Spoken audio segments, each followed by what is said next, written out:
Welcome, everybody. Yes, you guys, this is going to be so good. Those of you guys with the sun in your face, that's God giving you a kiss. Accept that. That's good. It'll be gone. It'll be gone shortly, I promise. Just so we can set you guys up for success for tonight, you guys all should have got a packet coming in. I want to give you a quick rundown on how to utilize this thing wisely. So on the right side of your packet, you're going to have some papers. Those papers are going to help you walk through some of the drills that we're going to go through tonight. So we'll let you know which one to pull out and where to do that. On the left side, this is, if you're a patient in my office, this looks familiar to you, some of this stuff. If you're not a patient, this will hopefully look familiar to you at some point. But what we'll look at is some of the supplements that we do in our office. Whenever we do a seminar, we always do discounts on that. That's the left side. And then you have some great information all the way through there. So let's kick this thing off. Real quick, if you haven't already made a friend, turn to your neighbor, tell them hello, your name, and tell them your favorite attribute about Dr. Mike or Pastor Nathan. I want to hear some good stuff.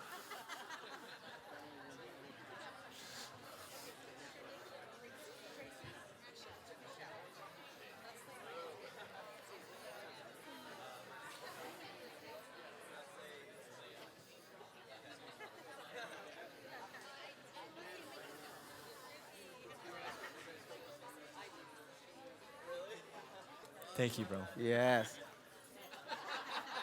All right, there's laughter, so hopefully you have a good table. Okay, here we go. If you're a Grove member and you don't know who I am, I'm Dr. Mike. I'm honored to be here and use this space, and I'm glad you guys are here. If you're my patient, this is my good friend, Pastor Nathan Hughes, and we are super excited for tonight. This is going to be life-changing, and I know that sounds cliche, but I really honestly tell you that the stuff we're going to go over tonight, this is stuff that Nathan and I independently have been building, doing this stuff for, I would say, probably 10 years or more. Yeah. And when you put this stuff together, this is where you say, there's this ultimate life that I think we all want, and there's this way to get there. And my goal and my hope for you guys, my prayer, honestly, is that tonight we walk out of this room more connected to our purpose. We're more connected to our family, our friends, ourselves, and that we have a more clear vision on where we're going in life, but more importantly, how are we going to get there? Yeah, and I was even telling Dr. Mike, too, whether you're here just to support one of us, I know that God's going to meet you in this place, and it's really inspiring to be around people that care about their health, their life, their values, their purpose, and their vision. And so one of the ways that we just wanted to make sure that we set this thing off correctly is we wanted to pray for our time together, and then we're going to jump straight into this. So if you guys would pray with me, that would be awesome. God, we just come before you right now, and we just thank you for this life that you've given us, Lord. We thank you for every single person that has walked into this space this evening. And we know that you brought all of us here for a specific purpose, God, and I pray that you would meet us in this place in a way that each and every single individual needs tonight. I pray that you would focus our minds on you and what it is that you're calling us to.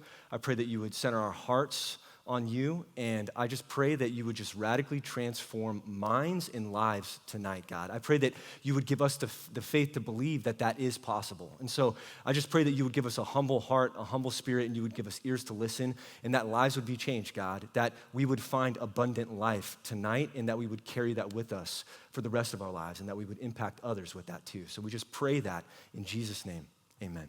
Amen. Amen.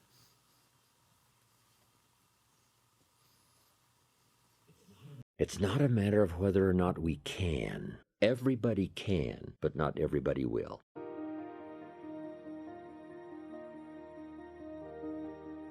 How to turn nothing into something.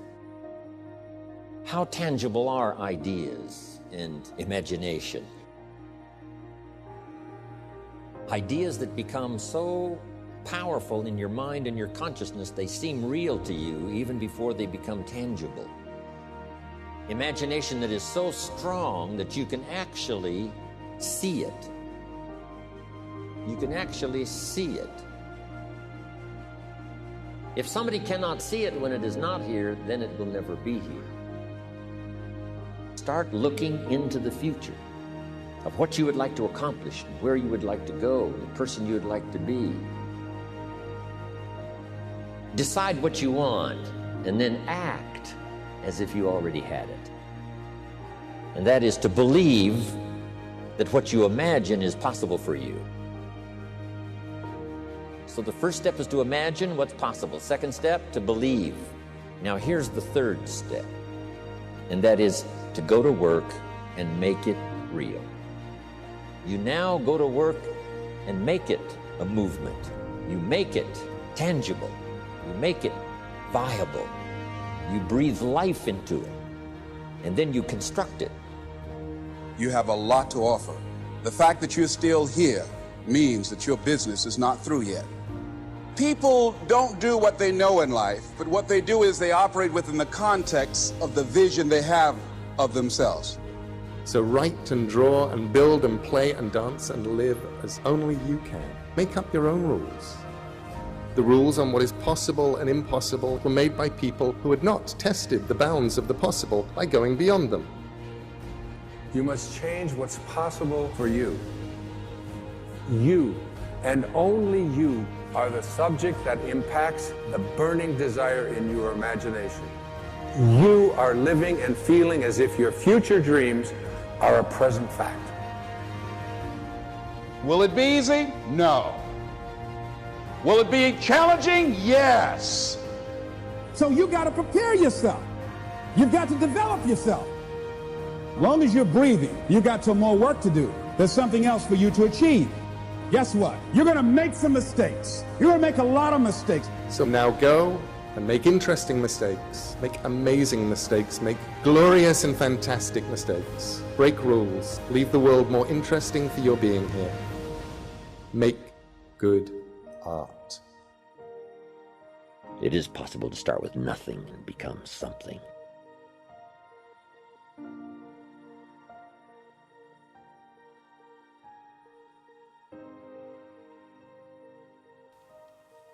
Man, that's powerful. I tell you that for this thing to kick off right, it only makes sense to start with vision.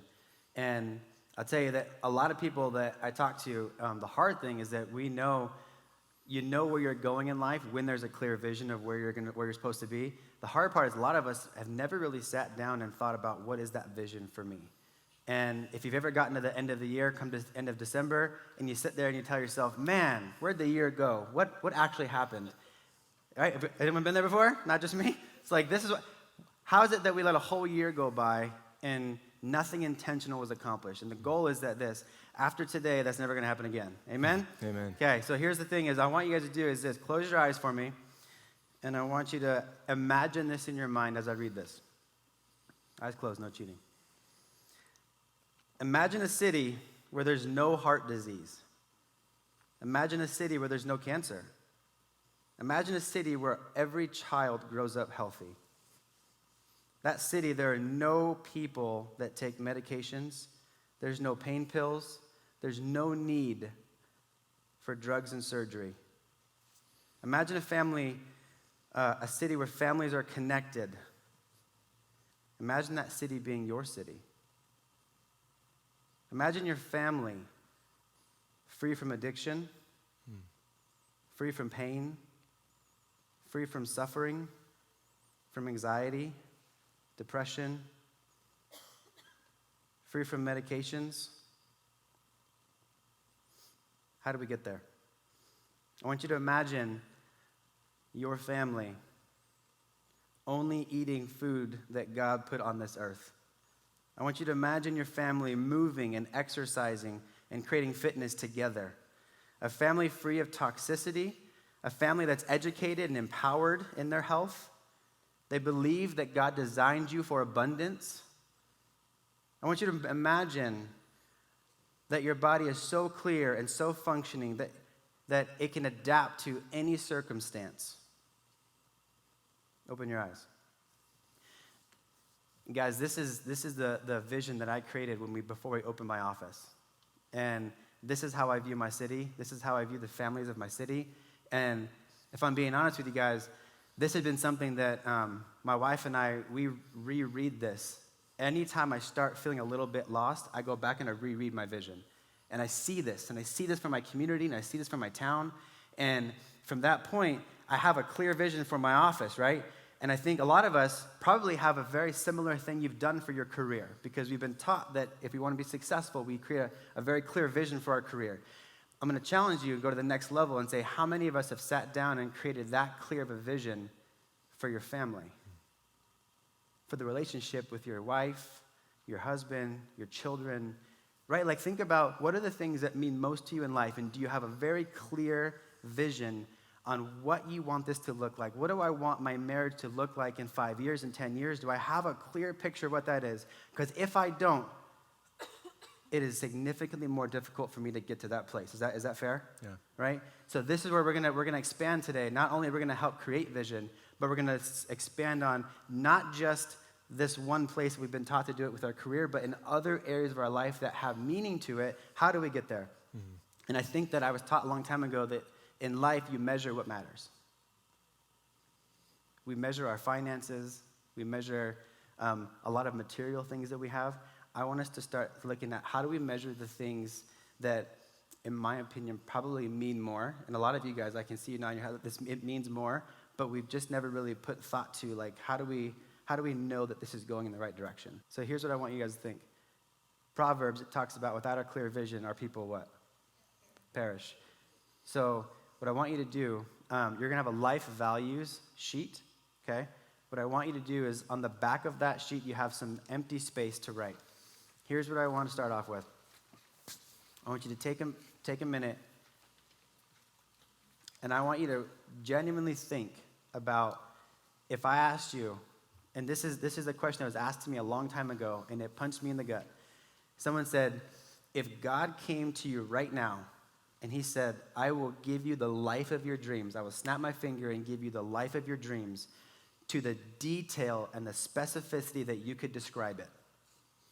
Could you do it? I think a lot of us, we sit back and if I ask people, what do you want in your life? We know what we don't want.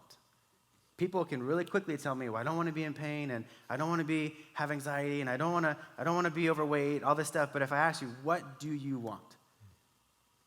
I want you to really clearly think about if God snapped his fingers and said, I will give you the life of your dreams. I want you to write down, take a couple minutes, write down, what would that life look like?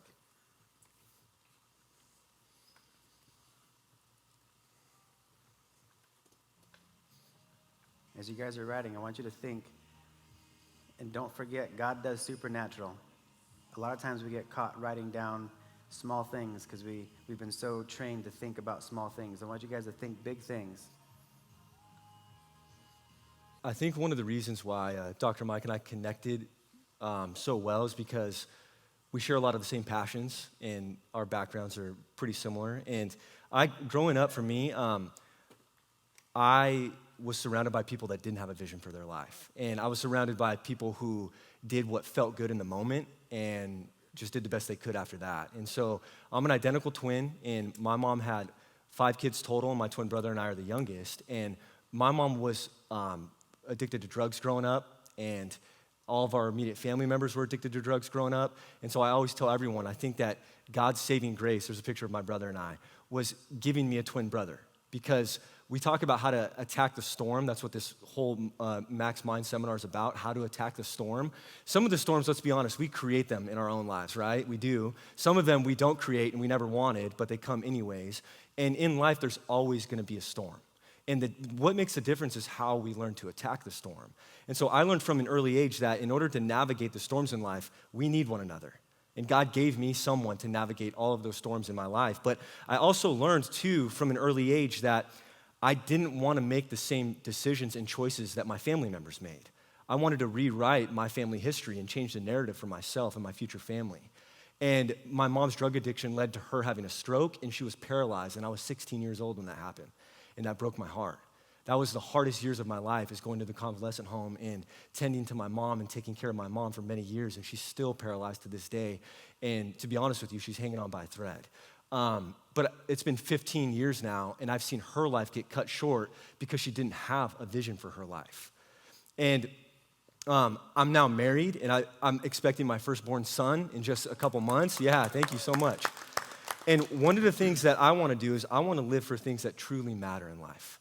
I want to create a legacy for my son and my family, and I want to rewrite the narrative. And I just wanted to tell you, it's easy to look at me and be like, oh yeah, you're young, man. You still got many years to live. We don't know that for sure, right? Like nobody's promised tomorrow, but it doesn't matter how old you are.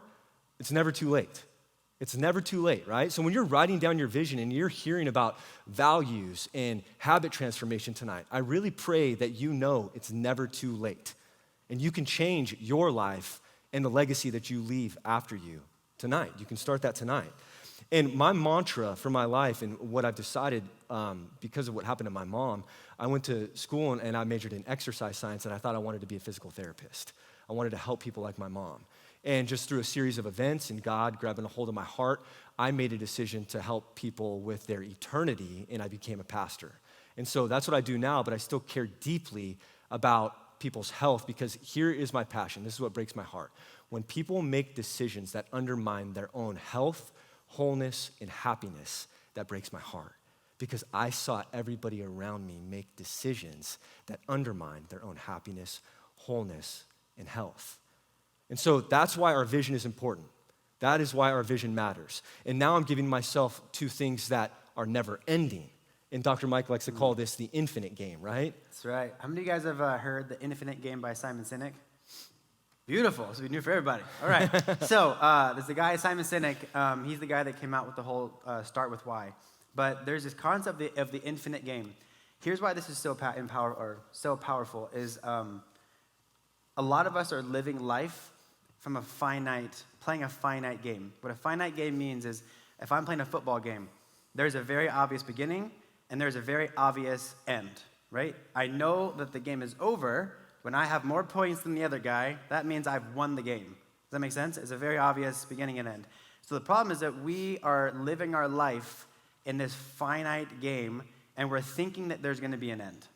And then when we don't have an end, we get frustrated, right? We're like, God, I've been pushing in work, and I'm pushing in work, or my wife's never doing what I asked her to do, or my husband this, or my kids never this. There's always this, there's never this end. And I think when you start to approach life with this infinite mindset, because I think if you really look at the things that matter most in life need to be looked at from this infinite idea, meaning that I look at the relationship with my wife, for example, right? My marriage. There is no end to that. There's never an ending of when I'm going to stop pursuing my wife or stop trying to be the best husband I can. I know that is a forever eternity thing, and that gives me life knowing that. Does that make sense? It gives me life to know that I'm in this thing forever.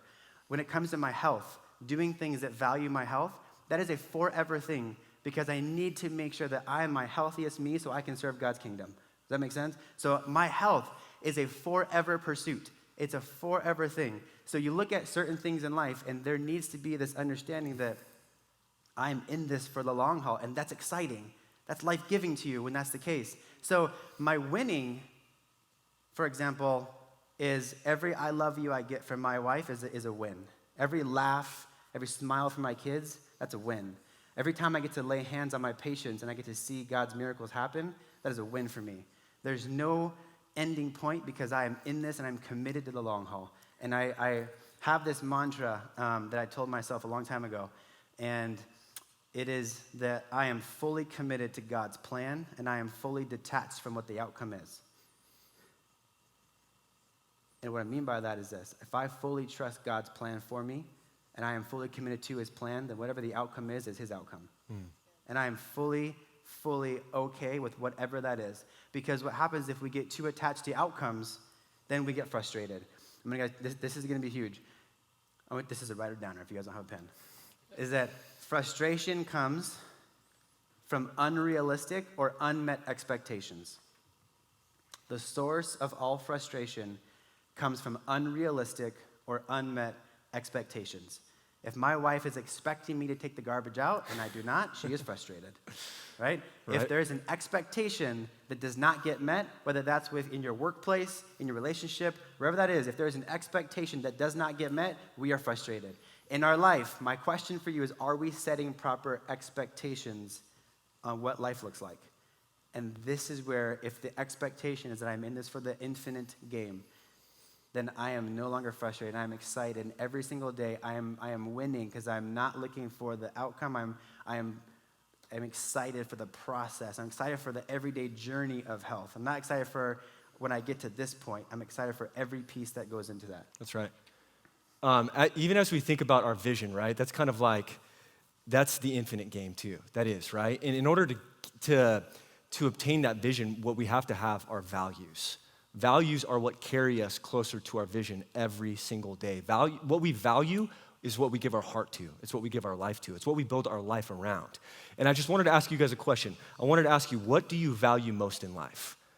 I have this parable that I want to share with you, and it's about a very successful CEO and businessman, and he goes on vacation, and he goes to a remote island, and he encounters this fisherman on the coast, and this fisherman wakes up early in the morning, and he goes out for 30 minutes every morning, and he comes back with the most fish and the best fish. And this businessman walks up to him, and he says, "Those are the best tuna I've ever seen."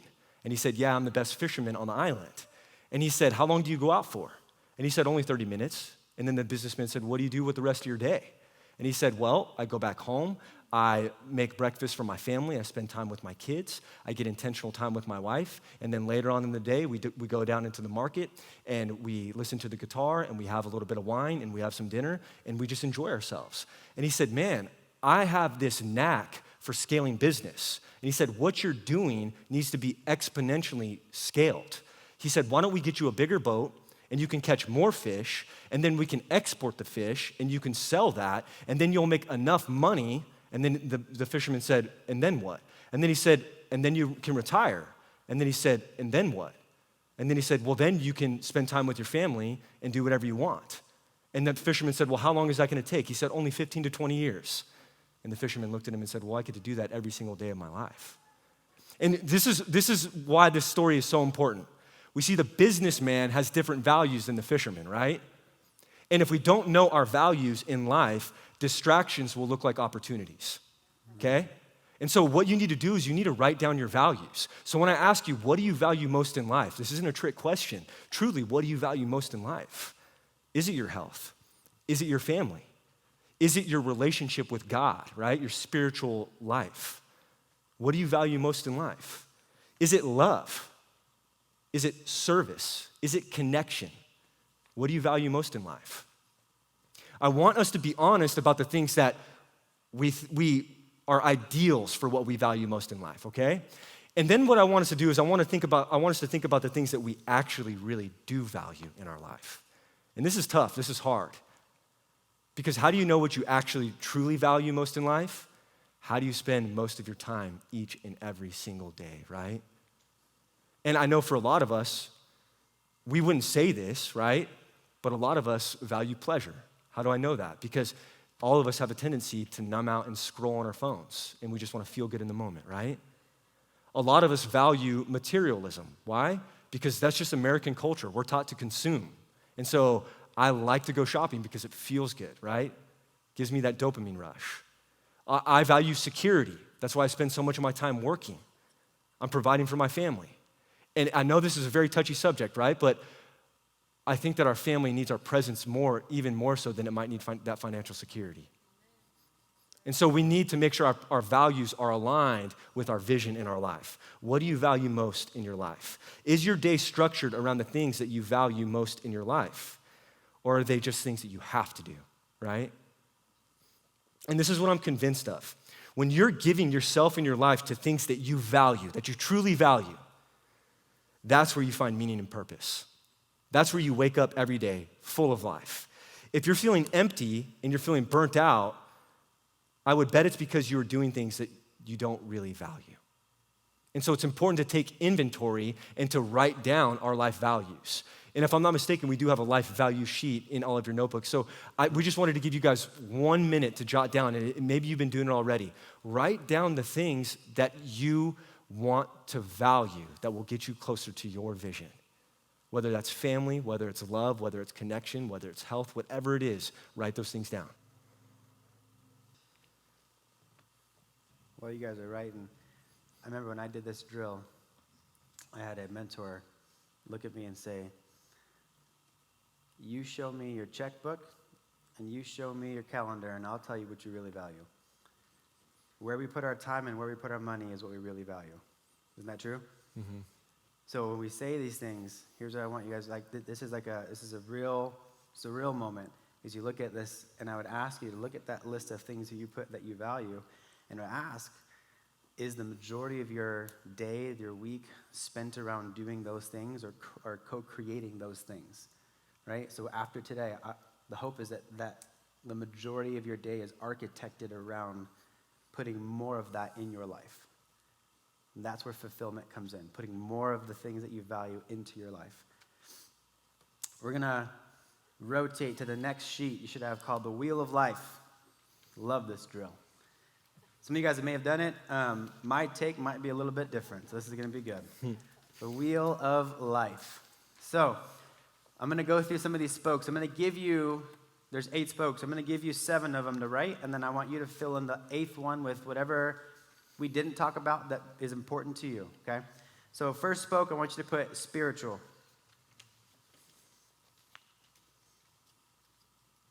Next spoke's going to be career. Next spoke's going to be family.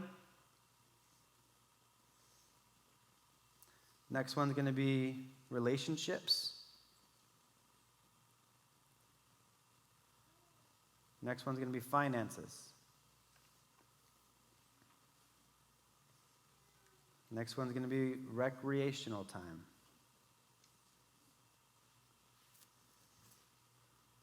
Seventh one's going to be health. That 8th spoke, I'm going to leave that up to you. So here's how this drill works. The center of that circle equals a value of 0. This is 0 in the center. Out to the end would give you a value of 10. Okay, you're going to rate this on a scale of 0 to 10. So if this is my spiritual here, I want you to put a dot along this line where you think right now you are. So if I think that my spiritual space, my spiritual walk right now is a 5, I'm going to put it in the middle. Mm-hmm. If my health is a 2, I'm putting it right here. And I want you to mark whatever you think those things are. I want you to go ahead and take a minute and rate yourself. And this isn't your ideal, right? This is where you actually are. Not where you want to be. Where are you right now? No shame, right? You're in a church. There's no shame here. But we do have to be honest. That's a joke, but we do. We do.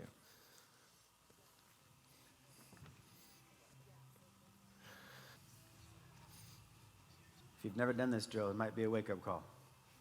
And that's a good thing. Yeah. That is a good thing.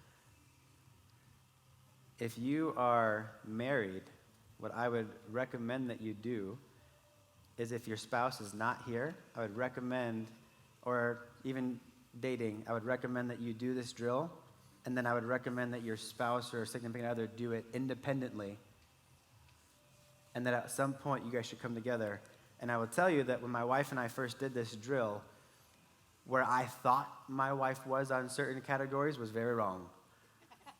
And where she thought I was not the right way. So we were living life together, right? We're supposed to be living life together. And what I realized is that we are not on the same page. And I can't support my wife like I want to if I don't know where she is. So where this is really helpful is this allows you, if you're in a couple, to support one another where they are. If you're single right now, this is where am I and how do I want to create this life that I'm looking for. Does that make sense? This is a really good way to dive in. Now, here's a lot of people, if you've done this drill, one of the misconceptions is that we keep hearing this word of balance. That I need to have balance in my life. To be happy, I need balance. And if you look at that circle, here's the problem with balance, is that if you don't see a perfect 10 all the way around, then we feel like we're failing. Mm-hmm. If we don't see a perfect circle, then all of a sudden our life must be in shambles. And there's this, like, we go from one spectrum or the other. It's like over here to over here. Here's what I want to lead you with is this. There's 3 questions that I like to think about as I'm going through this. And number 1, your wheel, when you connect the dots, your circle right there should be reflective of the season of life that you're currently in. Think about that for a minute. Your wheel should be congruent to the season of life that you're in. What I mean by that is that when I did this wheel, I have a 5-month-old little girl. When we had my daughter, and we have a new baby, if you've had a new baby, my social, hobby, recreational was 0. But guess what? That's okay, because the season of life I was in, my family, we needed to be here, and that's okay. I'm not a failure because that's a 0, because the season of life I was in, that makes sense. You guys with me? So I want you to make sure when you're looking at your wheel, in the current season, does this match? And if it does, awesome. If it does not, this is a reflection moment, right? So number 1, does it match?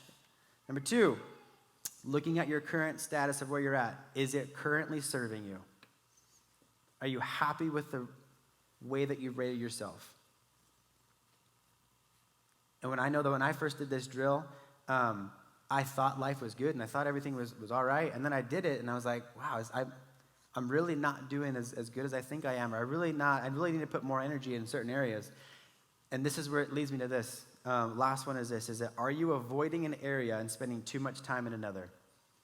This is probably one of the biggest ones of this whole thing. I can tell you that, and I'm going to be super transparent up here, is that there was a season of life where, I consider myself a strong Christian man, but when I did this drill, I was probably like a 2 on my spiritual life, and my health and my fitness was like a 10, and I sat back, and whenever January 1st comes along and we make resolutions, guess what kind of goals I set? Fitness and health goals, because I love them. But do I need to be making fitness and health goals? Probably not. If I'm a 10 there, I need to be looking at where in my circle do I need to be making goals. So if you're at like a 5 or less in any of these areas, you probably should be focusing more on how do I make my goals more specific to, I need to put more time in the Lord and less time in the gym. Call it what it is, right? I need to be looking at what needs my attention. So anything that you're looking in that circle, I would give a genuine reflection and say, okay, I need more time with my family. I need more time to spend on my finances. Whatever that thing is that's low, this is a great time to sit back and say, what needs more time? Because a lot of the times we do is we set the goals, we pay attention to what we're good at because it feels good, and we ignore the things that we're not good at because it doesn't feel good, but then that thing just keeps going down, and then all of a sudden you're like, wow, how did this get so bad? Because we've been neglecting it for so long. So in all honesty, my wife and I, we try to do this every 6 months at least. Every 6 months at least. And you want to know why? This is always a gut punch too. January 1st, we all set resolutions and goals, and we make this thing, make it look pretty, and then we make it all great. Do you guys know how long the average person spends before they give up on their January 1st goals? 3 weeks. This is all terrible answers. Look at that. all terrible. So here's the thing is, if I'm revisiting it 6 months in, I'm already pretty behind. So once a quarter would be ideal to be revisiting this and say, hey, this is what I committed to myself. Am I on track to keep that, or am I not? Right. And I know there's businessmen in this room, and it's like you operate quarterly in your business. Why can't we operate like that in our marriage? That's good. It's true. I'm saying that to myself as well. Yeah. So, yeah. I'm gonna write that down. I'm with you. So we've talked a lot about our values, our vision, and here's a simple question I just want to ask now. Do your actions support the values that you want in your life? Do your actions support the relationship that you want in your life? Do your actions support the financial freedom you want in your life? Do your actions support the love and connection that you want in your life? Do your actions support the health that you want in your life? And we know our vision, right? We've even written down some values, and we know that we need to embody these values to be able to obtain that vision. And a lot of us in this room, if we're honest, we even know what actions we're supposed to take in order to embody those values and to have that ideal life. Am I right? We all do. We all know what actions we're supposed to take. And I wanted to ask you this question. Even though we know what actions we're supposed to take, how come we don't take the right actions? And I wanted to tell, I almost want to give you guys a hall pass. I almost want to say, it's not even your fault. And this is the reason why. Because you don't get to decide your future. You don't. You want to know what you get to decide? Your habits. And your habits decide your future. And I know many of you, I could tell, you probably still don't believe me right now. And I'm going to break this down for you. This is why our habits are so important in our life. Because 45 to 95% of our behavior, that is our actions that we take in life, they're habit. They're automatic. Do you know what that means? For a lot of us, We don't even know how we got to where we are today, but I'm telling you right now, it's the habits that you've created that have led you to the moment that you're at today.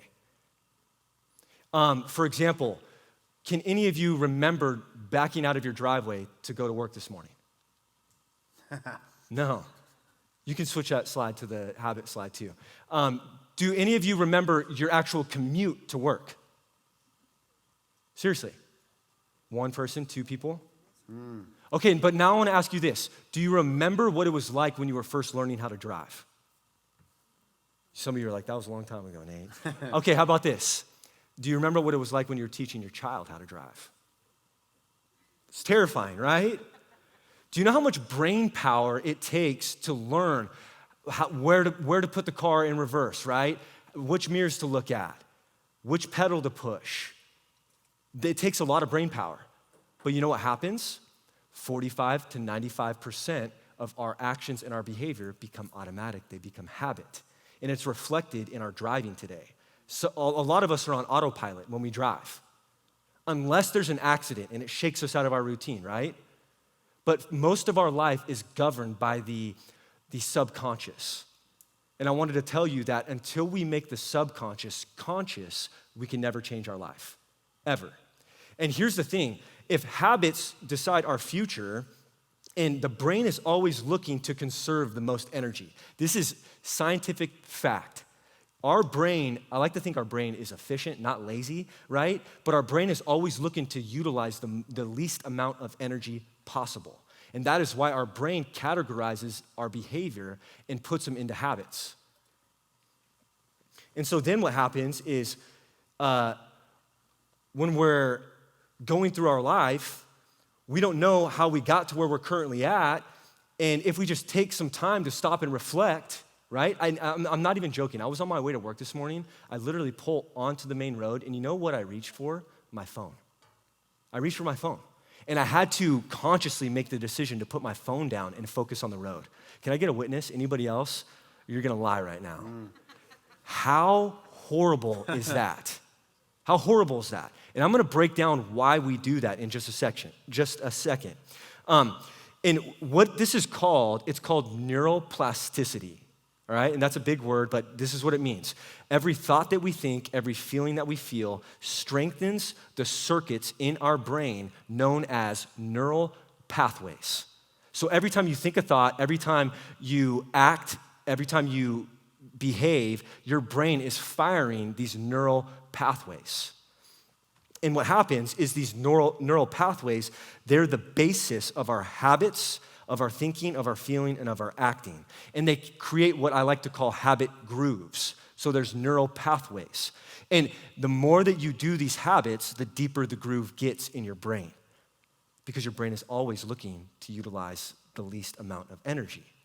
And this is discouraging, but there's also an encouraging part to this. You can never really get rid of bad habits. You can't. All you can do is create new ones that override the old neural pathways. You create new grooves. That's all you can do. And so what we need to do is we need to become aware of the habits that gave us the life that we might not want in this moment. And then we need to start being intentional about creating the habits that will give us the life that we do want, right? That'll give us our values, that'll get us closer to our vision. And here's what we need to do. I want to break this down for you guys. And this radically changed my life. It radically changed my life. Major companies utilize habit to take advantage of us and to get our money and to get us addicted to their products. It's crazy. And it's this simple method. I want to break this down for you, and we can go to the next slide.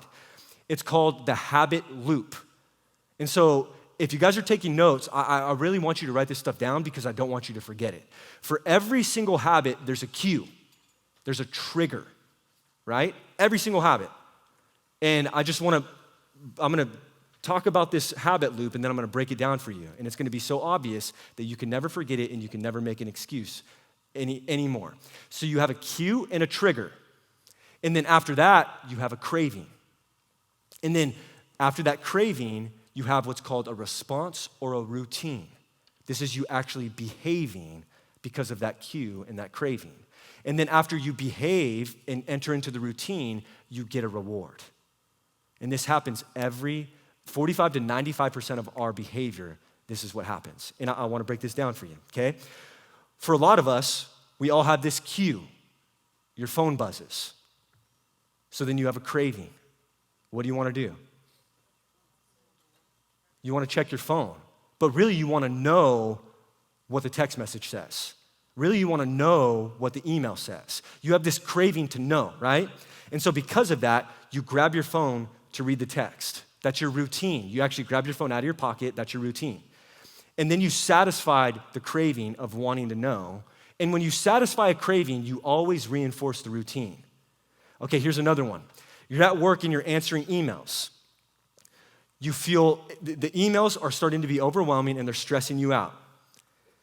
Yep, all of us. So then what do? Q is emails. The craving is feeling stressed and overwhelmed, so you want relief. So then what's the routine that you enter into? Oh yeah, and this is different for all of us. Some people will bite their nails. Some people will scroll on social media. Some people will smoke a cigarette, right? We all have different routines, but we're all after the same reward. The reward is that sense of relief, right? We're overwhelmed, we're stressed. Here's another one. You get home from work, and as soon as you get home, right, the cue is getting home. The trigger is coming through the door. And then you're gonna have this craving. What are you craving as soon as you get home from work? This is different for all of us. A beer. Thank you for being honest. Yeah. You're craving a feeling of comfort and relief because you just had a long day at work. And so then you enter into your routine of grabbing that beer, of turning on that show, of turning on Netflix, right? Of sitting down on the couch and numbing out on your phone, whatever it is. And then you've satisfied that craving of wanting to be relieved and wanting comfort. And you've reinforced the routine. And here's what's funny. People, all of us, we think it's the drink that we crave, right? Like, I just can't wait to get that beer. It's really the emotion and the emotional state that you're craving. It is. So you're really not craving the beer, you're craving the relief that your brain tells you it's gonna give you. And this is the only thing that we can do, and this is it. No matter what, you're gonna have the same cue and craving. The only thing that we can do is we can replace the routine with something that is gonna give us the life that we actually want. That's good. And so I was talking to Dr. Mike about this, and he asked me, put me on the spot. He's like, what do you do when you get home? And honestly, this is what I do most of the time. If my wife is home, I look her in the face, and I check in with her, and I ask her how her day was. And what that does is that helps me feel more connected, and it also brings me some relief to hear about her day. And really what we're all after is we're after that connection. We really are. We're after human connection. This is what's crazy, and I just want to prove this to you too. Well, and I want to unpack this because I want you guys to be able to replace some unhealthy routines with some healthy routines. I had a friend who would buy this pre-mixed iced coffee drink, full of sugar, full of seed oils. If anybody knows me, you know I hate seed oils. That's for another conversation, another time. Maybe your gut seminar next time. And she would drink this iced coffee, and I would always give her a hard time about it. And she has her own cue, her own craving, and her routine is pouring that iced coffee and then drinking it, and she feels more alert, she feels more alive. And I told her, I said, why don't you replace that pre-mixed drink? Why don't you go get some Laird superfood creamer that you showed me, get some raw milk from my guys at Sprouts, and I know you think I'm weird, right? I do drink raw milk. That's a whole nother story for a whole nother time. Next seminar. Yeah, next seminar. Pour some plain black organic iced coffee in a cup over some ice, and drink that instead. And you know what? She did. And it tastes better than the premix stuff, and it's 100 times better for her than that crappy iced coffee drink that she was drinking. And so for all of us, right? Even in the morning, what's the first thing that we do when we wake up? Say it, be You honest. brush your teeth? Don't lie to me. Yeah. You're scrolling Instagram while you're walking to the toothbrush. Yeah, you got to turn your alarm off, right? And then what do you do immediately That's after? your cue. That's your cue. Your cue is turning your alarm off. But then you instantly have this craving of, what did I miss while I was asleep? Absolutely nothing. That's right. And then you miss out on a healthier routine, like getting up and going to the gym or going for a walk or making and iced coffee. And we're going to talk about morning routines here soon, right? Oh, yeah. At work, when you're at work and you're feeling overwhelmed, and you have that cue of feeling overwhelmed, and you want to enter into the routine of going on Facebook or biting your nails or smoking a cigarette, whatever it is, what else could you do instead? Go for a walk. How about literally just stand up? Just stand up. Gather yourself, right? Get some blood flow, and then sit back down. When you get home from work and you're craving whatever it is, right? What could you do instead of running to that thing to numb out and to give you a sense of comfort and relief? I want you to think about that. This is your life, right? I can't force you to do anything. You have to think about what you can do, right? If something's talking to you right now, I would say write it down, because I know that as you're listening, some of you guys are processing this, and you're like, I know exactly what that thing is. Yeah. And there's power when you write it. There's power when you put it on paper, right? So like, if you know what that thing is, I would identify with it and put it down. And then this way, when we leave tonight, you can make sure that's changing. Yeah. And here's the last thing that I wanted to say about habit transformation, right? It's not enough to even start implementing this into your life. I want to tell you, you know what? I've studied this. I want to write a book about it one day. I've lived it in my life, being an identical twin. The one thing that we're after, more than anything else, it's human connection. It's true. We're after human connection. We are. We all want to be seen. We all want to be heard and understood, and we want to know that we're valued. It's why Instagram makes a killing, right? We're seen when we post a picture. We're heard when someone reads our caption, and we're valued when they double tap, right? And we're liked. They've capitalized on the human longing of our heart. So with habits, you will never stick to these habits if you don't have people in your life that are doing them with you and that are holding you accountable. And this is how I know this. There was a study done years ago, and they actually studied addiction in mice. And what they did is they took these mice and they put them in cages by themselves. And they had water, plain water, and then they had water laced with cocaine. And the mice in the cage by themselves were going to the cocaine water, and they were drinking it until they overdosed and died. And for many years, people thought that addiction was a chemical dependency, right? It was a chemical issue. And you know what one scientist said? He said, why are we putting the mice in the cage alone with the drugs? He's like, that's not fair. Let's change the environment. And instead, they built a big, massive mice mansion. And they had wheels all throughout, and they had tunnels, right? And they had all these contraptions where the mice could play and interact with each other. And then they had water in the same cage, and they had water laced with cocaine. Did you know that the mice in the bigger cage with other mice on things that they could play on and work out on and explore on, they never, ever, ever went to the cocaine water, ever.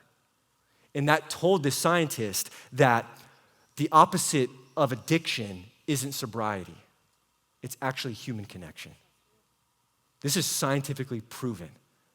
And so for any of us that are struggling, I would venture to say all of us are addicted to our phones. We really are. It's crazy. The only way to create new habits and to actually stick with them and have them be life-changing is to surround yourself with people that are going to do it with you and hold you accountable. Because really, that's what we're after. You said something good about morning routine. How many of you guys have a morning routine? Hands up. Okay, do me a favor. Keep your hands up real quick. How many of you guys, when you do that morning routine, you get fulfillment and you get excited and it helps you and it's positive for you, right? Hands up still? Okay. How many of you guys do that morning routine religiously every single day? All right. Some hands went down, some hands stayed up. Here's the idea. Why do we hit the snooze button? Anybody know? Yes. Here's the thing. Our mind tells us that we need to get up and start acting. Our emotions tell us that the bed is way cozier. Yep. Here's the thing. All bad decisions are typically an emotionally driven thing. Your mind tells you what the good thing is. Our emotions tell us to go do this. Mm-hmm. Your emotion keeps you in bed. Your mind says, go get up and put your running shoes on, whatever the thing is, okay? So here's the thing with the morning routine. Man, I heard this, and as soon as I heard this, I sent this to Nate. I was like, you got to hear this. And why do people have a hard time getting up early in the morning to be productive? Because I would venture to say that we could all be more productive if we got up earlier in the day and started to act, right? Here's the thing. We've lost the excitement of tomorrow. we've now looked at tomorrow as another mundane day, another day doing the same thing. Let me ask you a question. I ask people, why don't you get up earlier and start doing productive things? And they say, I'm just not a morning person. I can't get up too early. I can't get up early in the morning. And then my next follow-up question is, do you remember back when you were a kid and your parents said, hey, tomorrow we're going to go to Disneyland? You got up right away. You were up first thing in the morning, shoes on. You were at the door like, let's go, right? Whatever that thing is, if you love fishing, if you love whatever the thing you love, if I told you right now, whatever it is that brings you so much happiness and joy, I said, tomorrow morning, we're going to get up and go drive and go do that. I guarantee you would be a morning person all of a sudden. Does that make sense? Because you become excited about the day. Here's my thing. Why do we stop? Why do we lose the excitement about tomorrow? Fall in love again with what tomorrow is going to bring. And this is what I love, is every morning, I look at the next morning as I say, God has big plans for me tomorrow. I don't know what it is, but something as big is happening tomorrow, and I cannot wait to wake up and go get it. Think about that for a second, right? How much easier would it be to wake up in the morning if you knew that God had a miracle waiting for you? Isn't that awesome?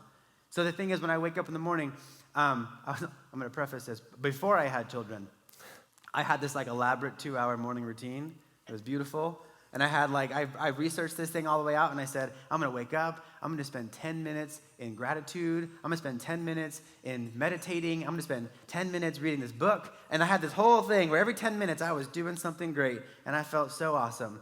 And let me ask, the moment that something messed that up, guess what happened? The moment I overslept by 5 minutes, my whole routine was gone. How many of you guys say, like, man, you're like, I'm planning on going to the gym in the morning, but the moment you oversleep by 5 minutes, you say, wow, forget it. Right, anybody? Yep. Just me? Right, you're like, forget it. And I would venture to say that when you have a specific expectation, I'm going to go back to this, then this is why we feel like we're failures, right? Instead of saying, hey, I woke up 5 minutes later, can I shorten my exercise by 5 minutes and still get something done? There are so many times when I had kids, oh man, this changed my life, because I had this whole thing, and then all of a sudden I had kids, and I'm sleeping like 3 hours a night, and then I'm sitting there saying, well, there goes my morning routine. There goes my beautiful thing. Poor me. Oh man. And I would get in this victim mentality, right? Anybody else? Okay, yeah. So here's the thing is, if I take my morning routine, and I want you to ask yourself, with your morning routine, what are you ultimately after? What is the ultimate what are you trying to achieve with your morning routine? I can tell you, for me, my morning routine, you go to the book of Ephesians and talks about putting on the armor of God, right? My morning routine is me battling up for the day, because I know the devil's going to throw arrows, and I'm saying, not today, bro.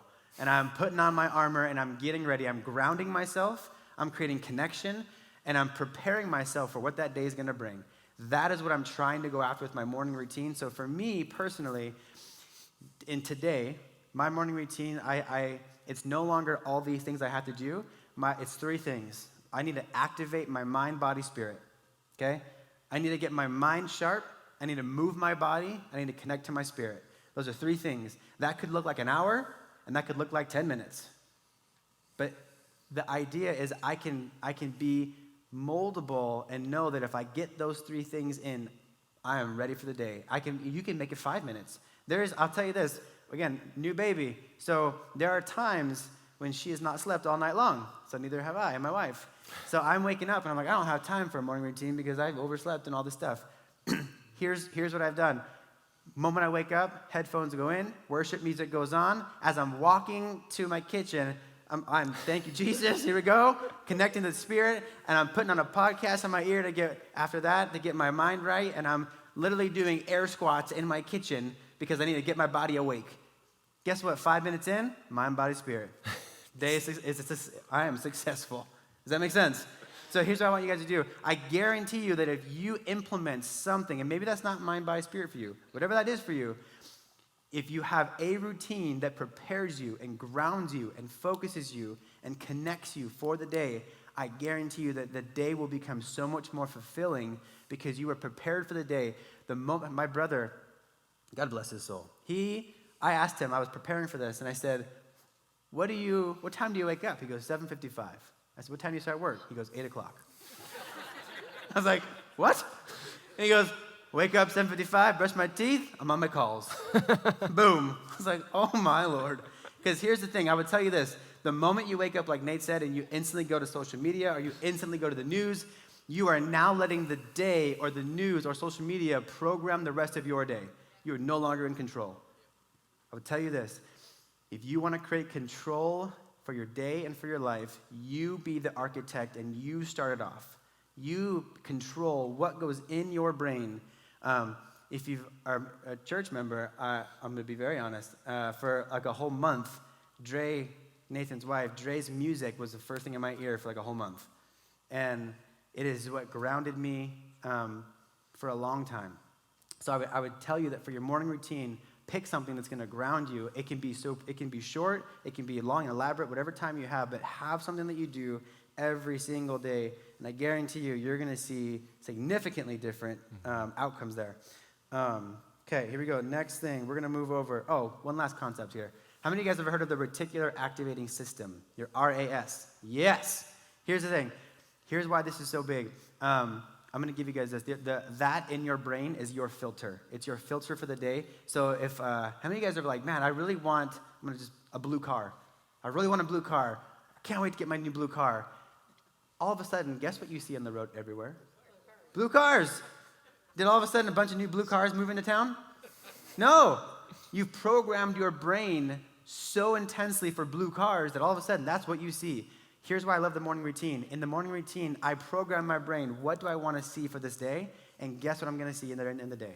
What I program my brain. I'm in control of what I program my brain so all of a sudden life around me I get more of because I've situated my brain, I've created new grooves in my brain that I am searching. My brain is literally searching for those things. Isn't that awesome? Isn't that empowering that you have the control to do that? That's fantastic. Mm-hmm. The question is, why don't we? So after today, I want you to start programming your RAS to do this. Okay, we're going to move over to the next sheet called your energy direction drill. Energy direction drill. This is awesome. So here's how this is going to work. Energy direction drill. There's going to be a gives and a takes. I want you to do an inventory right now of your day.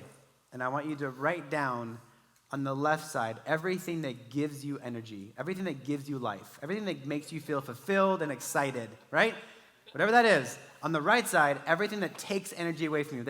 It's draining. The thing that if I told you to go do this, you're like, oh God. It's draining to you. I want you to write those things out really clearly. Mm-hmm. I will tell you something, since we're being open. Whenever we were doing this, when I first did this, I would say like, takes energy is like, my wife will tell you too. Doing the dishes for me, you might as well stab me. The dishes, right? There you go, look at that. I got an honest hand out there. The dishes, for me, like yard work, like my dad, long story, I yard work. Like there are certain things that it just drains me like no other. And there are things like playing with my son and my kids that just gives me so much life. Date nights with my wife, so much life. And there are things that I do, going and working out in the gym, it gives me so much energy, it gives me so much life. There are things that you do that give you life, and there are things on the side that drain you. And I want you to honestly write those things out. Mm-hmm. Yeah, and there's even things that we do that we enjoy in the moment, but if we're honest, in the long run, they take life from us. They take energy from us, too. Like what you're saying, I think that a lot of us think that Netflix gives us life. Exactly. I would venture to say it does not. In the moment, it feels like it does. In the moment, it feels good. Yeah. As you guys are writing this, you start to look down at your paper. Here's what I want you to look at now. Take an inventory of your day. How much of your day is consumed around that takes energy? Here's what I'll tell you. We've all heard the term burnout, right? Stuff like that. Here's how I would define this. Is that burnout happens when you're doing too much of what drains you and not enough of what fills you. Fulfillment happens when you do more of what fulfills you and less of what drains you, right? So if I'm looking at my list and I have the majority of my life is consumed by the things that drain me, and this is also, I think I'm going to say too, is a lot of times, just because you're good at something, if that drains you, that's something that you probably shouldn't be doing, right? Just because I'm good at analyzing things for my office, that drains me like nobody's business. But if that's the case, if I'm spending all my time doing something, right, whether it's your family, your business, your life, if you're doing something that is consistently draining you, it needs to get delegated away. So what I would look at on your right side of takes energy or takes life away from you, I would ask yourself, look at it and genuinely say, how can I get rid of some of these things? And there are some things that you just can't get rid of. It is what it is.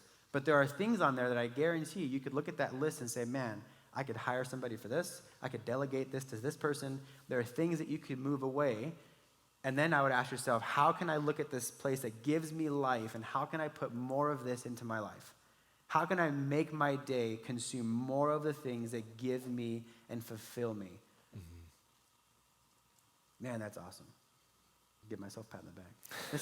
This is that stuff. Like, how can I make myself? I had a guy one time, and he asked me, he goes, same concept of like your vision. He goes, if you could list your perfect day, the perfect day, wake up to go to sleep. What's the perfect day look like? And I was like, shoot, I'm so consumed of stuff that I have to do instead of stuff that I want to do that I don't even know anymore. And I had to sit down and say, man, how do I put more of the stuff that give me? And I structure my week and I structure my life in ways that I have the majority of my week, it gives me life, right?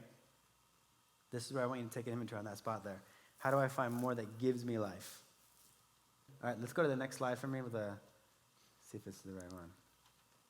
One more. One more. There we go. Okay. See that picture? Who's freaked out right now? Hands up. Okay, if you see that picture, how many of you guys, true honesty, you see that picture, if you're in that coaster, how many of you guys are like, holy, somebody save me, get me off this roller coaster? Fear, right? Fear is instant, like, feeling, okay? How many of you guys see that picture and you're like, hands up, let's go? Let's go. Okay, right? See that difference? Here's what I want you to take away from this. This section is going to be called reframing, okay? This is your reframing section. Same context, two significantly different outcomes. Two significantly different experiences, same context. In life, why is it that you can have the same context happen, but people have two vastly different experiences of that moment? How are you framing your experiences? This is probably one of the most powerful things of this whole night. Here's what I'm going to ask you. Are you letting life control you, or are you controlling life? This is so big. So, like, let me ask you a question. If you're driving home from work, and all of a sudden you get stuck in traffic, and now traffic hits, do you sit down and you go, oh, great. Oh, man. Oh, I'm so angry now. Oh, and you call everybody to complain. You want to like share it with somebody else. And you're like, let me tell you what's going on. I'm in traffic. This sucks. And you're like, how many of you guys let it bog you down? Versus, how do you reframe that and say, hey, guess what? I'm in traffic. There ain't nothing I can do about it. So let me do this. I got an extra 20 minutes on my hands. Let me call a family member that I haven't talked to in a long time. Let me go say hi to that person. How many of you guys look at that 20 minutes and say, hey, God give me 20 more extra minutes. What can I do with it? Mm-hmm. Let me put a podcast on. Let me go listen to one of Nate's sermons. Like, what can I do with 20 extra minutes of my life? And how do I make it productive? And this is, if you can take this, when I started having little kids, this is something I'm like, hey, listen, this is I'm going to share. Share. So I had this whole thing where my son one time woke up middle of the night crying, so I go in the room, and I walk in the room, and there was poop everywhere. And I sat there, and I was like, wonderful. And in that moment, I could sit there and be like, oh, he was like not even one. I'm like, how could you? Like, I can sit there and get so angry and just let it just boil me over. And now I'm taking out this little baby, right? Who doesn't know what's going on? That's what can happen. Or this is a moment where I can say, hey, you know what? It is what it is. How do I make the best of this moment? Let's take my son out. We're going to laugh. We're going to take a bath together. Hey, it is what it is. Let's figure this out, right? Because here's the thing. No matter what the context is, I want you guys, this is something you should write down. E plus R equals O. The events in your life plus the response you give it equals the outcomes we have. Yeah. The events in your life plus the response you give it gives us the outcomes in our life. We cannot always control the events in our life, but we always have control over the response we give them. Mm-hmm. Always. Yeah. So here's what I would tell you is when you look at that, where can you sit there and say, man, I'm gonna start to retrain. Whenever something comes in, I instantly start having a negative emotion or thought towards it, I'm instantly gonna start changing and say, how can I turn this for the better? How can I make this for the better? And don't get me wrong, guys, I'm not some guy that's always happy and woo, it's always full. My wife will tell you, there are moments when I get so frustrated, but then I sit back and say, okay, it is what it is. Now, what am I gonna do about it? Right? How many, anybody heard of a speaker, a man named Zig Ziglar? Yes, Zig Ziglar, I love that guy. So here's a story that he shared, and I love this. He was out and doing an event. He was speaking out in Texas, all day speaking, exhausted, wanted to get back to his family and fly home. And he gets to the airport, and he goes get on the airplane, right? And he walks up to the place to check in, and the stewardess, she goes, Mr. Ziglar, your flight's been canceled, so we're going to have to move you to tomorrow, a flight tomorrow. He goes, fantastic. She was like, I don't think you heard me. Your flight's canceled, and you got to move tomorrow. You're going to sleep here overnight. You can't go home to your family tonight. He goes, fantastic. She's like, I don't understand. Why is that fantastic?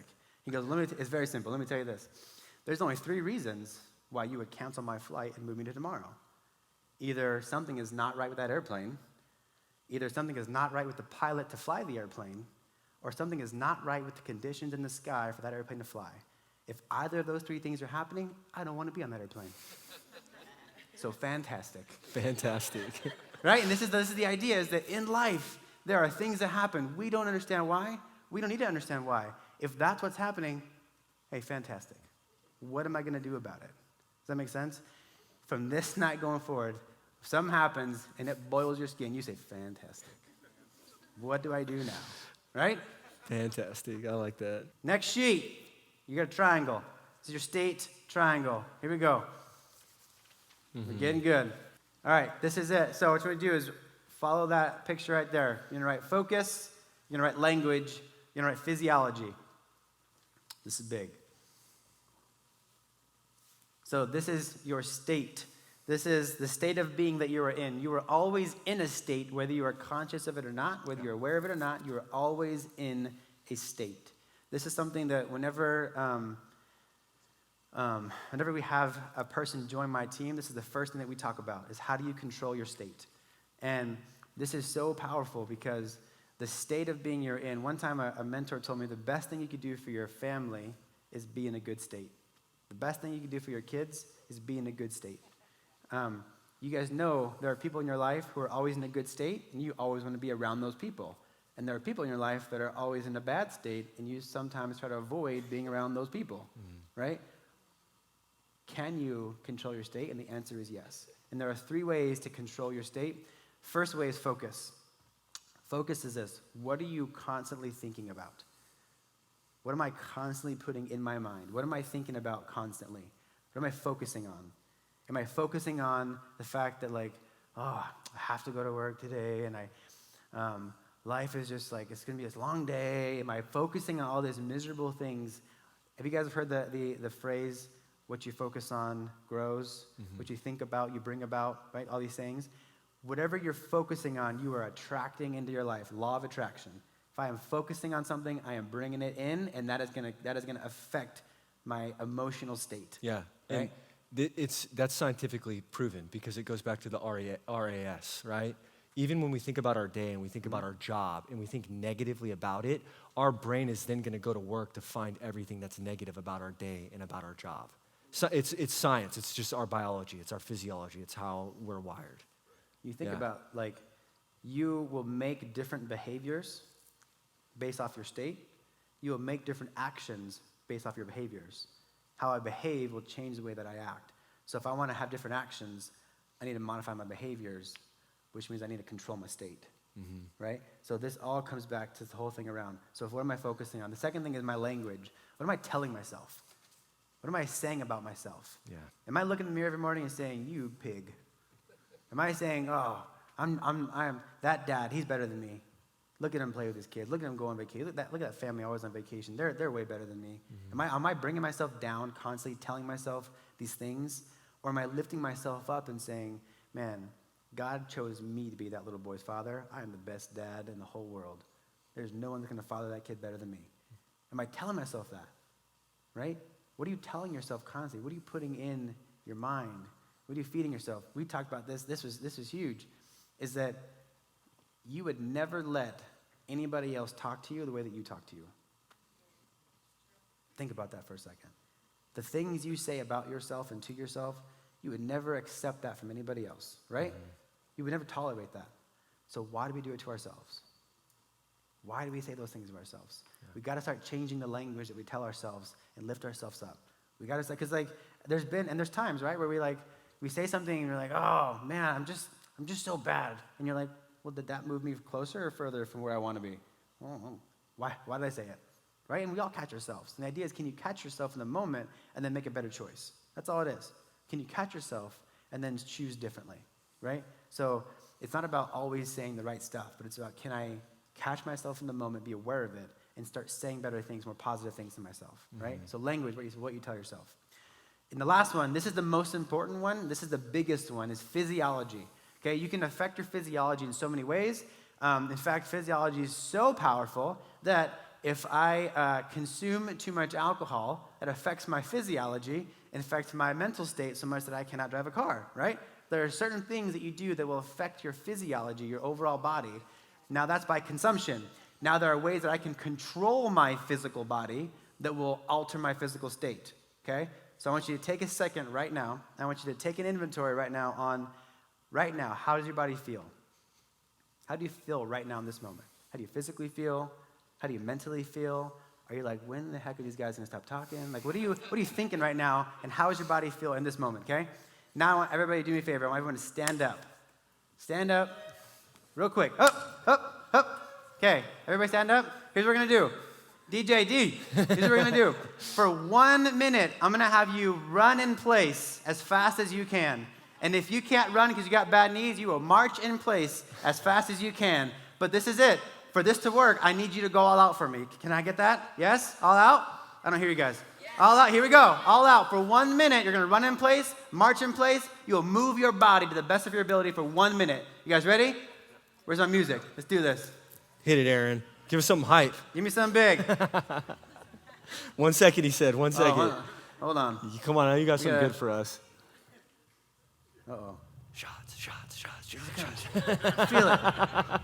Play that in church. You feel it building. Anticipation's happening. This is your physiology. Oh, yeah. Are you kidding? Oh. All right, okay, here we go. On 3, 2, 1. Run in place. Here we go. Move. Here, I want you to think about this. While you're running in place, know this.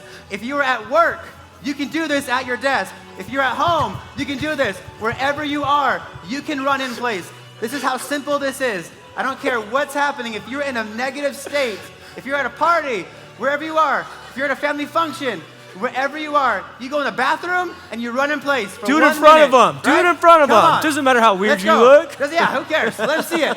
We're 30 seconds. Halfway. Come on, halfway. Let's go. Run in place. Fast as you can. Pump. We're almost there. We got 20 more seconds. Move your body. Make effort. Come on. Let's go. Oh, man, 10 more seconds. You got this. 10 more seconds. Come on. Give me 10. Give me 10 seconds. Let's go. Move it. Quicker. Smile when you do it. Give me big smiles. No, you're not smiling. I want smiles. And stop. Whew. Nice. Sweating. You guys sit down. I'm sweating. I know. Okay. Thank you, guys. Hey, thanks for playing. Come on, guys. Look at that. Thank you for participating in that, for real. Raise your hand if you feel physically different now because of that. Yeah. Raise your hand if you're more awake, more alert, if your mind is now paying more attention, right? Raise your hand if you got a little bit happier all of a sudden.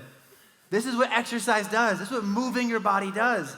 This is how you can control it. This is how in 1 minute you can drastically change your physical state in 1 minute. The moment, there are times when something happens and you're like just devastated. Here's what happens. You go find a spot, you run in place for 10 seconds.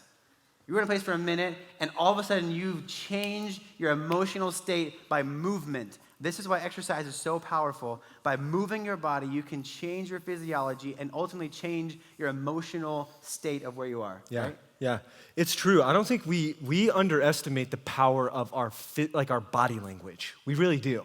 And I want to prove it to you guys. If I said right now, I would give you $1,000 if you could describe in detail what a depressed person looks like, what would you tell me? Hunched over. Sad. And what do they look like? Hunched over. We've got hunched over. Looking down. Thank you. What else? Lethargic. Breathing shallow. Yes. Dragging their feet. Could look happy. Yeah. Crying. Yeah. These are all true. How would they talk? Slow. Right? Very slow. Would they talk loud or would they talk low? Low. Hunched over, how would their shoulders be? Rounded, right? Heads down. And did you know that physical state, their body language, actually affects their physiology, how they feel? And a lot of us, we think it's the opposite, right? Well, I feel sad, and that's why I look like this. But did you know that if you change your posture, you can actually change the way you feel? And this isn't just our opinion, this is scientific fact. We are more depressed when our body language is hunched over, our heads down, right? And then think about how we actually sit and move in our posture throughout the day. What do we often look like, if we're honest? Can you go to that next slide? Does anybody wonder why all of us probably feel more depressed, sad, lethargic, low energy, right? Even scientifically, like maybe too much information, right? But testosterone is at an all-time low in a lot of people today. Your physical body actually affects your physiology and your emotional state. And this is what's crazy. Did you know that standing up with your shoulders back, they call it the power stance or the power posture, it is scientifically proven when your posture is aligned and you're standing with your shoulders back and your head is lifted high, that testosterone increases by 20%. This is scientifically proven. Cortisol, the stress hormone that wreaks havoc in our body, decreases by 22%. And we will be 33% more likely to take action in our lives. Amen. Amen. So how we carry ourselves and our physiology matters. We can literally change our emotional state. And this is one of the reasons too, and this is me just speaking very transparently and very honestly. At the end of last year, my health started to suffer. It was coming out of COVID, and I felt super depleted, super lethargic, low energy, and I ended up having an autoimmune flare-up that I didn't really know I had, and I was spent most of my life being healthy, really healthy. Played sports all my life, and now my health was at this state where I felt like it was out of my control, and there was not much I could do.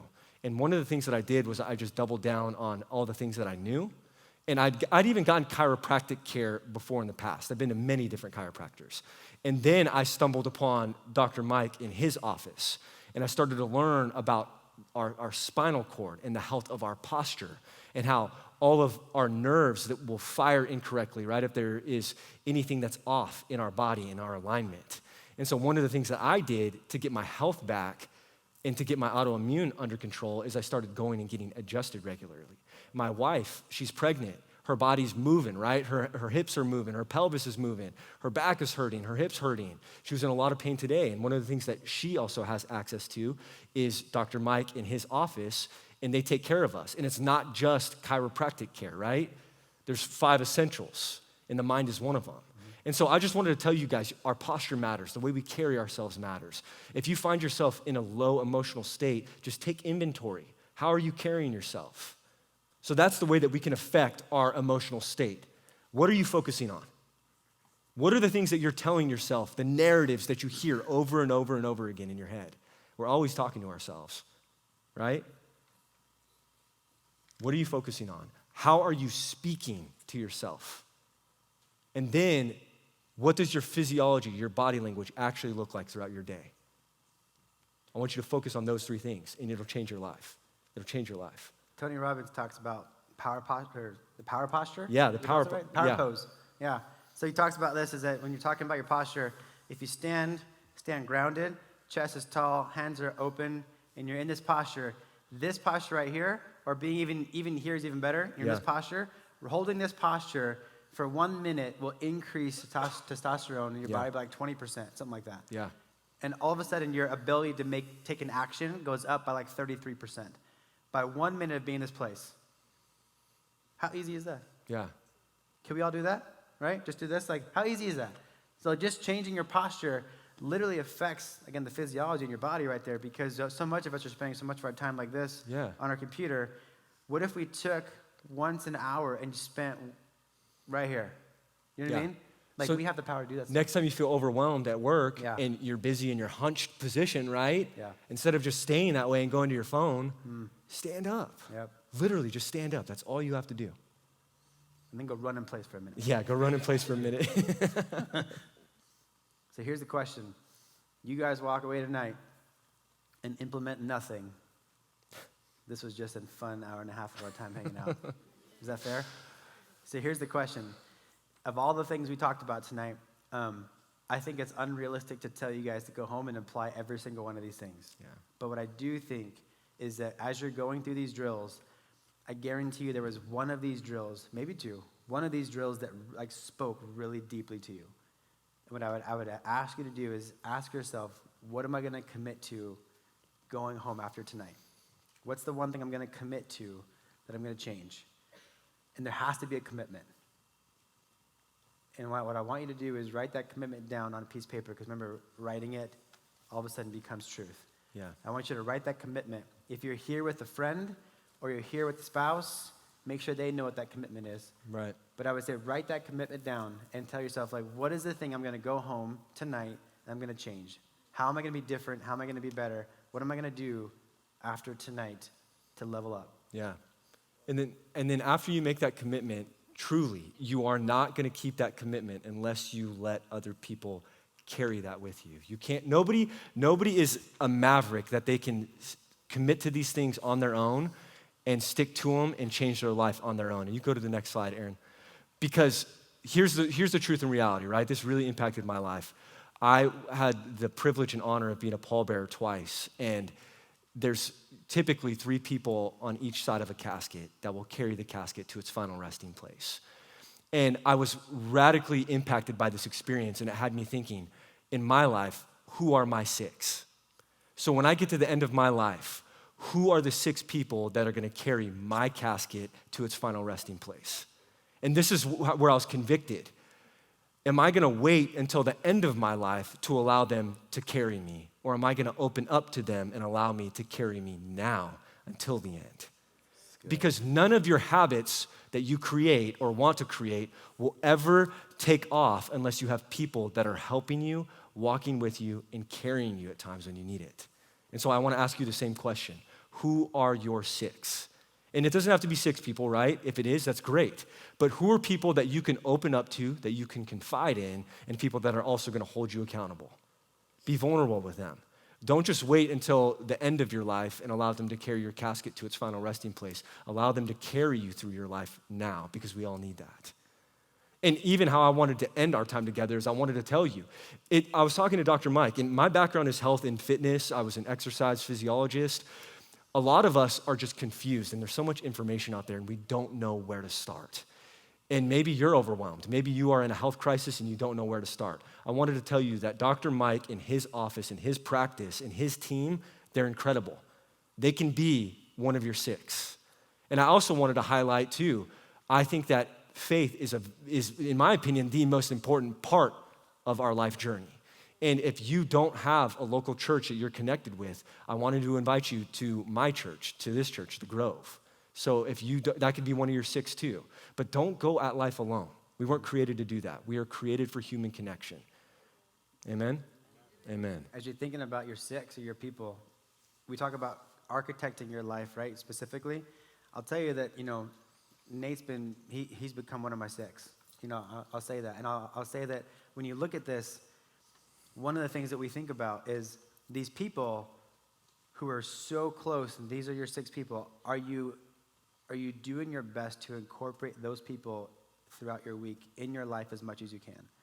Because if those are the people that are going to hold you accountable and keep you there and keep you up when you're down or whatever that is, are you spending a lot of time with those people, or are you spending most of your time with everybody else who's not there to lift you up and support you and be there? Does that make sense? Mm-hmm. So like when we sat down and as we were making this whole session up, Nate and I now, every Thursday morning, 6 a.m., Nate comes to my house, we work out together, and then we go for a walk, and we talk for 30 minutes about, just kingdom growth things. We say, how can we work together to better this kingdom?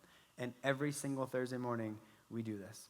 And I would ask yourself, like, if you could find your people, get together and connect with them weekly if you can, but connect with them and say, man, how can I appreciate you so much. Mm-hmm. How can I spend more time with you? I want more time with you because together we're going to do this, right? Together we're going to grow this. Yeah. And I think that's so big. So architecting your life around this. Mm-hmm. I would say that if, like Nate said, if you're a church member, not a member of our office, I would love to invite you to come check out our office if this makes sense. You're like, man, I've never been to a chiropractor, or I have, and I had a bad experience, whatever that may be. I would love to invite you to come check out our office. We are a very holistic, whole health-rounded place where we look at 5 different health essentials. We look at your mindset, what we're doing tonight. We look at chiropractic care. We look at nutrition. We look at your fitness, and we look at toxicity. We figure out how can we apply all these things to better your health as we go. And I would say that if anything spoke to you and you said, man, I would love to get more information. I'd love to talk. I'd love to make an appointment, whatever that looks like. My team with the balloons over here, I would go see them right when we're done here, and they can give you more information. They can schedule an appointment for you, whatever that looks like. But again, I think that as we leave tonight, the question is, number one, who are you going to connect with, and what are you going to commit to? Mm-hmm. Amen? Amen. Yeah. Thank you guys for your time tonight. It's truly an honor and a privilege to be able to do this with you. So, yeah.